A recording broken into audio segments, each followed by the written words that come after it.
క్రీస్తునందున్న ప్రియులకు ప్రేమతో వందనాలు తెలియజేస్తున్నాను. నవంబర్ నెల 1వ తేదీ 2025. ఈరోజు దేవుడు మనకు చేస్తున్న వాగ్దానం ఏమిటనగా యెషయా గ్రంథము 41వ అధ్యాయము 13వ వచనం. నీ దేవుడనైన యెహోవానగు నేను, భయపడకుము, నేను నీకు సహాయము చేసేదనని చెప్పుచు నీ కుడి చేతిని పట్టుకొనుచున్నాను. ఆమేన్. నా ప్రియులారా, మనము మన పిల్లల్ని నడిపించేటప్పుడు వారి చేతిని పట్టుకుని నడిపిస్తాం. ఎందుకు? వారు కింద పడతారని. ఒకవేళ వారు తడబడినా వారి చెయ్యి మన చేతిలో ఉంటుంది కాబట్టి కింద పడకుండా వారిని లేపగలం.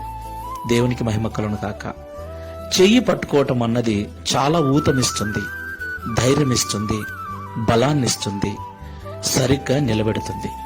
అలాగే దేవుడు మన చెయ్యి పట్టుకుంటే, అవును ప్రియులారా, ఈ లోకంలో ప్రతిరోజు ఎన్నో సవాళ్లు, ఎన్నో సమస్యలు, ఎన్నో రకాల ఇబ్బందులు, ఒంటరి పోరు చాలా ఇబ్బందిగా ఉంటుంది. అదే ఒకరు మన చెయ్యి పట్టుకొని మనల్ని నడిపించేవారుంటే, బలపరిచేవారుంటే దేవునికి మహిమ కలుగును గాక.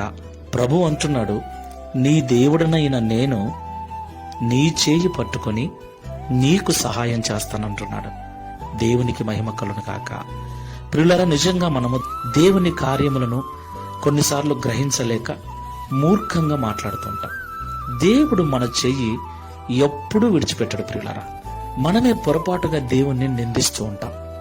ఈ మాటలు వింటున్న ప్రియ సహోదరి సహోదరుడా, మనం ఆయన చెయ్యి వదిలిపెడతామేమో కానీ ఆయన మన చెయ్యి ఎన్నడూ వదిలిపెట్టడు.